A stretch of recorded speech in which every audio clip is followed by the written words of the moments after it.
Hello friends, कैसे हैं। My name is service Singh. Welcome to you my class. आज का टॉपिक क्या है? Circulatory system of man.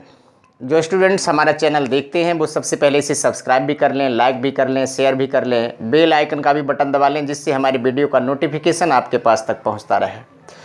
तो आइए सीधे सीधे बात करते हैं। आज का टॉपिक क्या है? मनुष्य के अंदर रुधिर परिवहन तंत्र क्या होता है, कैसा होता है, किस तरीके से काम करता है। मेरी बैक वीडियो में आपके लिए बॉडी के अंदर सर्कुलेशन के विषय में बता दिया गया है। आज आपके लिए बताया जाएगा कि हार्ट किस तरीके से ब्लड पंप करता है, कौन कौन से चेंबर से ब्लड होकर के गुजरता है, इसके बाद वो बॉडी के अंदर पहुंचता है और उसका वितरण होता है। तो ध्यान दीजिए, इस परिसंचरण तंत्र के विषय में सबसे पहले किसने दर्शाया था, किसने बताया था? विलियम हार्वे ने बताया था। एक साइंटिस्ट थे विलियम हार्वे। विलियम हार्वे ने बताया था परिसंचरण तंत्र के विषय में। विलियम हार्वे ने सबसे पहले बताया था 1628 में, 1628 में बताया था। तो अब इसके थोड़े मेजरमेंट की बात करते हैं। इसका मेजरमेंट क्या है, इसका मापन क्या है, इसमें मुख्य भूमिका किस ऑर्गन्स की होती है, कौन से अंग की होती है? परिसंचरण तंत्र के अंदर हृदय की होती है। अब इसका मेजरमेंट अगर देखते हैं तो इसका मेजरमेंट क्या है? हृदय का जो शेप होता है, इसका जो आकार होता है वो कितना कैसा होता है? एक बंद मुट्ठी के समान उसका आकार होता है। हृदय का जो शेप होता है उसका आकार होता है एक बंद मुट्ठी के समान होता है। उसकी जो लंबाई होती है वो 12 सेंटीमीटर होती है, उसकी चौड़ाई होती है वो 9 सेंटीमीटर होती है। इसका अगर जो वेट होता है, वजन होता है, वो कितना होता है? मेल के अंदर 310 ग्राम होता है। फीमेल के अंदर इसका जो वेट होता है, इसका वजन होता है वो 255 ग्राम तक पाया जाता है। दोनों में वेट में डिफरेंस होता है। अगर इसके कलर की बात करते हैं तो इसका कलर कैसा होता है? पिंक कलर होता है, गुलाबी इसका कलर होता है। इसकी सिचुएशन क्या होती है, अर्थात इसकी स्थिति क्या होती है, कहाँ पर स्थित होते हैं बॉडी के अंदर? ये वक्ष भाग में पाए जाते हैं, दोनों फेफड़ों के बीच में अरेंज होते हैं। अगर हम देखते हैं तो ये हमें कहाँ दिखाई देते हैं, कहाँ पर इन्हें हम महसूस करते हैं? हार्ट की संरचना के लिए कहाँ पर हम महसूस करते हैं? थोड़ा बाईं तरफ महसूस करते हैं। बाईं तरफ हार्ट होता है। हार्ट बीट को मेजरमेंट किया जाता है, डॉक्टर करते हैं। तो अगर हम इसके हार्ट बीट की बात करते हैं तो हार्ट बीट कितनी होती है? एक नॉर्मल व्यक्ति के अंदर हृदय की जो धड़कन होती है वो कितनी होती है? 1 मिनट में 72 से 75 बार तक धड़कता है। 1 मिनट में 72 से 75 बार तक धड़कता है ये हार्ट। अब बात करते हैं कि ये 1 मिनट में 72 से 75 बार धड़कता है, लेकिन एक बार के धड़कने में लगभग 70 ml ब्लड पंप कर देता है। एक बार में ब्लड कितना पंप करता है? 70 ml ब्लड पंप कर देता है। 70 ml एक बार में। अगर हम बात करते हैं 1 मिनट में कितनी बार ये धड़कता है? 72 बार धड़कता है 1 मिनट में। तो 1 मिनट में कितना ब्लड पंप हो जाएगा लगभग? इसका कितना कैलकुलेशन आएगा निकल करके? इतना आएगा, लगभग 5 लीटर, लगभग 5 लीटर ब्लड 1 मिनट में हार्ट पंप कर देता है। इतना टाइम लगता है। इस हार्ट का एक दूसरा नाम और भी है, इसे केंद्रीय पंपिंग स्टेशन भी कहा जाता है। नीट वाले स्टूडेंट्स इसे नोट कर लें, इसे केंद्रीय पंपिंग स्टेशन भी कहा जाता है। इसका दूसरा नाम है केंद्रीय पंपिंग स्टेशन भी इसे कहा जाता है। ये स्टूडेंट्स इसे नोट कर लें। तो क्यों कहा जाता है? क्योंकि केंद्र में स्थित होता है, बॉडी के बीच में स्थित होता है, ब्लड को पंप करने का कार्य करता है, इसीलिए इसे केंद्रीय पंपिंग स्टेशन भी कहा जाता है। तो हार्ट के अंदर कौन सी मांसपेशियां होती हैं? हृदयक मांसपेशियां होती हैं, जिसे कार्डियक मसल्स कहते हैं। लेकिन ये वर्क किसके आधार पर करती हैं? वर्क ये इनवॉलंटरी मसल्स के आधार पर करती हैं, अनैच्छिक मांसपेशियों के आधार पर करती हैं। जिस तरीके से अनैच्छिक मांसपेशियां कार्य करती हैं उसी तरीके से ये कार्य करती हैं। लेकिन हार्ट के जो चैम्बर होते हैं वो हृदयक मांसपेशियों से अरेंज होते हैं, व्यवस्थित होते हैं। ओके, अगर हम चैम्बर की बात करते हैं तो डिफरेंट टाइप के एनिमल्स के अंदर कितने कितने चैम्बर होते हैं? चैम्बरों की संख्या अलग अलग होती है। हमेशा एक चीज ध्यान रखिएगा, जो एट्रियम होते हैं वो हमेशा ऊपर होते हैं। एट्रियम कहाँ होते हैं? ऊपर होते हैं। और जो वेंट्रिकल होते हैं वो हमेशा नीचे होते हैं। अब हम इनके चेंबरों की बात करते हैं, कितने कितने चेंबर होते हैं। ये चेंबर जैसे फिश में 2 चेंबर होते हैं। ओके, एक ऊपर क्या मैंने बताया था, एट्रियम होता है, आलिंद। ऊपर क्या होता है, आलिंद होता है, और नीचे वेंट्रिकल जिसे निलय कहते हैं। तो मछली के अंदर एक आलिंद होता है और एक निलय होता है फिश के अंदर। ओके, 2 चेंबर होते हैं। और एम्फीबिया वर्ग के अंदर आने वाले एनिमल्स जैसे फ्रॉग है, मेढक है, उसके अंदर कितने चेंबर होते हैं, उसके अंदर चेंबरों की संख्या कितनी होती है, 3 होती है। कितनी होती है, 3 होती है। 3 में इसमें कितने आलिंद हैं और कितने निलय हैं, 2 आलिंद हैं इसमें और एक क्या है, निलय है। ये नीचे वाला क्या होता है, मैंने अभी आपको बताया था, नीचे वाला निलय होता है। 2 आलिंद होते हैं और एक निलय होता है। अब हम मनुष्य की बात करते हैं।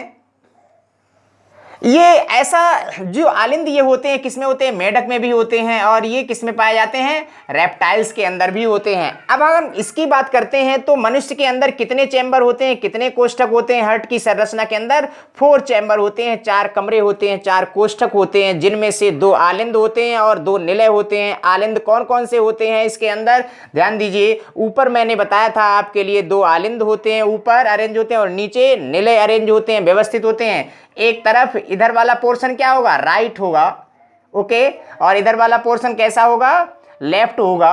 तो यहां पर ये लेफ्ट एट्रियम हो गया, ये क्या हो गया, लेफ्ट एट्रियम हो गया, यानी बायां आलिंद हो गया, और इधर राइट एट्रियम हो गया।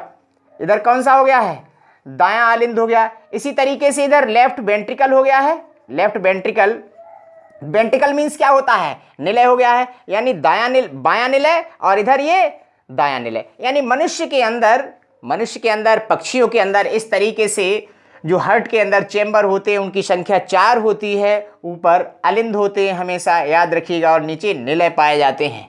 इन कोष्ठकों की संख्या 4 होती है, left right left, right left. Okay, अब बात करते हैं कि मनुष्य के अंदर किस तरीके से ब्लड का सर्कुलेशन हृदय के माध्यम से बॉडी के अंदर उसका डिस्ट्रीब्यूशन होता है, किस तरीके से ब्लड इसके अंदर पंप किया जाता है, उसका क्या इसकी रूपरेखा है। तो ध्यान दीजिएगा क्या इसकी रूपरेखा है।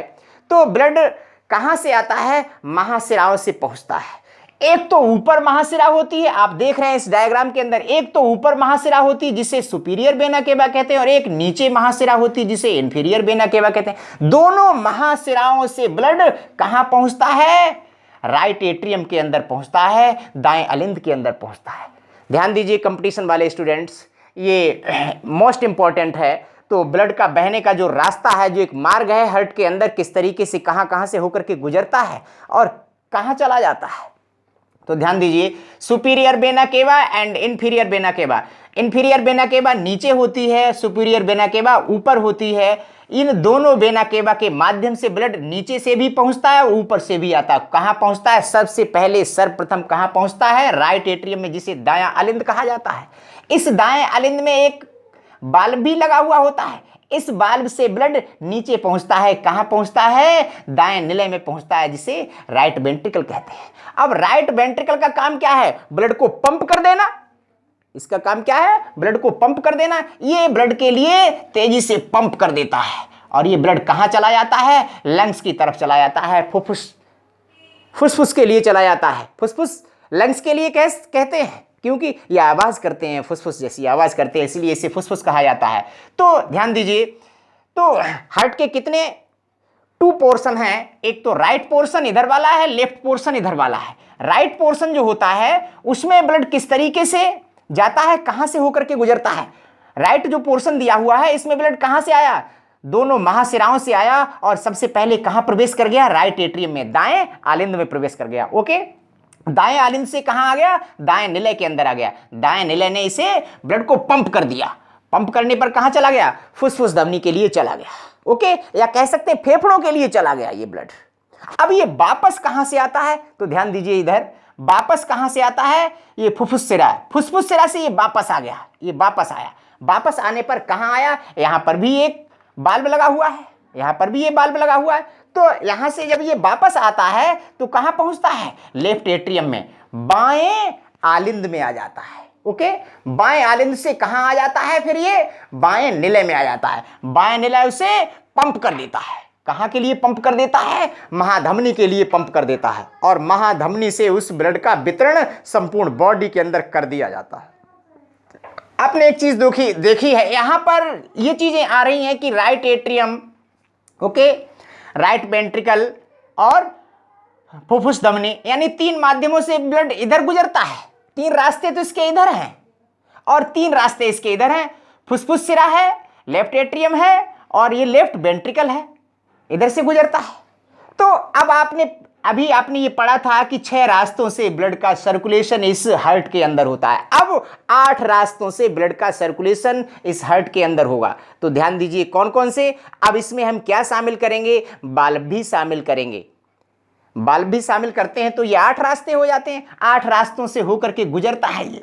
तो ब्लड कहां से प्रवेश करता है? फिर ध्यान दीजिएगा, ऊपर वाली सिरा से और नीचे वाली सिरा से, यानी महासिरा से ब्लड कहां प्रवेश करता है? राइट एट्रियम में।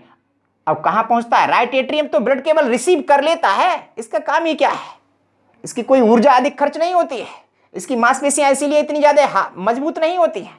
मजबूत किसकी मांसपेशियां होती हैं? इस राइट वेंट्रिकल की होती हैं, दाएं निलय की होती हैं, क्योंकि ये तेजी से ब्लड को पंप करता है, ऊपर के लिए, फेफड़ों के लिए फेंकता है, तो इसकी मांसपेशियां मजबूत होती हैं। ओके, ये क्वेश्चन भी कंपटीशन में आया था कि मांसपेशियां आलिंद की या फिर निलय की किसकी मजबूत होती हैं, दर्शाइए, बताइए।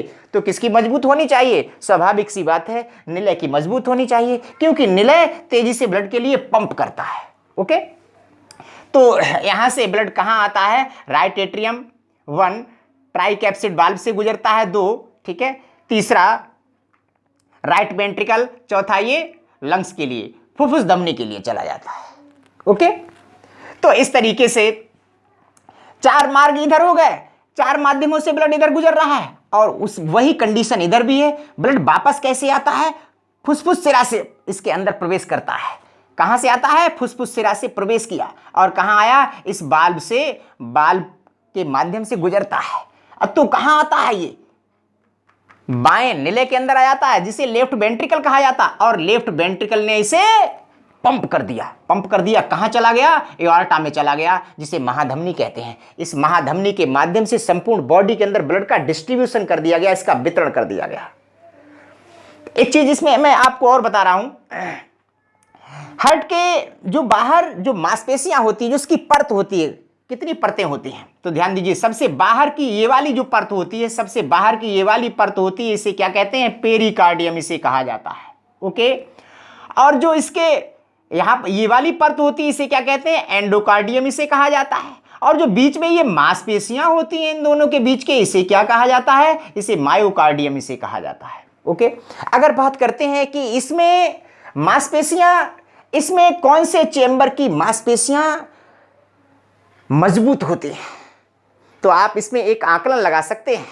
एक आकलन से इसमें आप ध्यान दे सकते हैं कि ये जो मांसपेशियां हैं, ये मजबूत किसकी होती हैं? निलय की होती हैं, क्योंकि निलय क्या करता है? ब्लड को पंप करने का काम करता है। एट्रियम क्या करते हैं? ये एट्रियम तो ब्लड को आसानी से, आराम से रिसीव कर लेते हैं, तो इसकी ज्यादा ऊर्जा खर्च नहीं होती है। ऊर्जा किसकी खर्च होती है? जो ये निलय होते हैं, निलय ब्लड को पंप करने का काम करते हैं। तो ध्यान दीजिए, ब्लड कहां आया? Right atrium.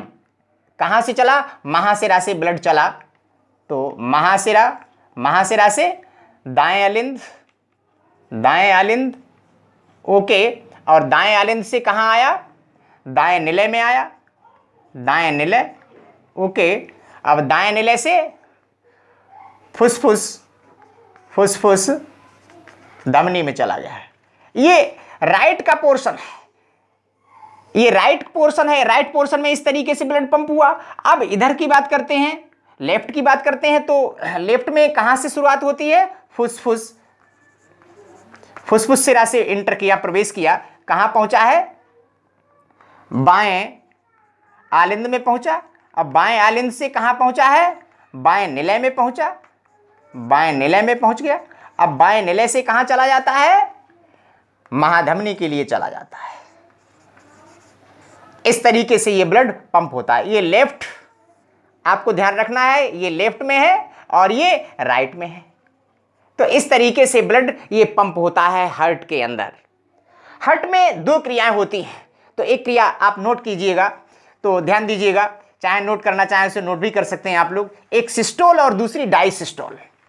आपने देखा होगा कि जब हृदय धड़कता है, जब इसमें धड़कन की आवाज आती है, डब या लब के नाम से जाना जाता है, धड़कन की आवाज आती है, तो किस तरीके से ये हार्ट धड़कने की आवाज करता है, ये आपने सुना होगा या महसूस भी किया होगा कि जब हम लोग दाईं बाईं तरफ इसे मेजरमेंट करते हैं, इसका मापन निकालते हैं, तो किस तरीके से आवाज करता है, इस तरीके से। डॉक्टर उसे मेजरमेंट करता है कि हृदय ठीक से काम कर रहा है या नहीं ठीक से काम कर रहा है, ठीक से काम नहीं कर रहा है तो क्यों नहीं कर रहा है। तो इस तरीके से जब ये चेंबर से होकर के गुजरता है, ब्लड इसके अंदर आता है, तो ये आवाज भी करता है, आवाज भी करता है, पंप करता है तो ये आवाज करता है। अब इस हार्ट के अंदर दो क्रियाएं होती हैं, एक सिस्टोल, दूसरी डायसिस्टोल। सिस्टोल में क्या होता है इसके अंदर, सिस्टोल में जो हार्ट होता है वो पिचकता है, सिकुड़ता है, और सिकुड़ता है। जब हृदय सिकुड़ता है तो ब्लड की जो स्पीड होती है वो 120 जाती है, 120 से ब्लड जाता है, 120 की स्पीड से जाता है जब सिस्टोल की क्रिया होती है, यानी हृदय जब पिचकता है 120 की स्पीड से ब्लड जाता है। उसे HG में या मरकरी में उसे मेजर किया जाता है, मापा जाता है। अब जब वो डायसिस्टोल की क्रिया इसके अंदर होती है, डायसिस्टोल का मतलब क्या होता है, ब्लड इसके अंदर प्रवेश करता है। जब ब्लड इसके अंदर प्रवेश करेगा तो क्या होगा, हृदय फूल जाएगा, उसका आयतन बढ़ जाएगा। तो जब ब्लड आता है इस हार्ट के अंदर तो उतनी उसकी स्पीड नहीं होती है, तो उसकी स्पीड कितनी होती है, वो उसकी स्पीड 80 HG होती है, 80 का प्रेशर होता है। 80 के प्रेशर से इसके अंदर ब्लड प्रवेश करता है, और जो जाता कितनी स्पीड से है इसके अंदर ब्लड, कितनी स्पीड से पहुंचता है इसके अंदर ब्लड, कितनी स्पीड से जाता है, यहां से वितरित किया जाता है ब्लड धमनियों के लिए ब्लड 120 की स्पीड से वितरित किया जाता है। और जो महाशिराओं से आता है वो इसके अंदर, महाशिरा से इसके अंदर ब्लड जो प्रवेश करता है वो डायसिस्टोल कहलाता है। वो कितनी स्पीड से पहुंचता है, केवल 80 HG की स्पीड से पहुंचता है। तो इस तरीके से सिस्टोल और डायसिस्टोल की क्रिया भी होती है।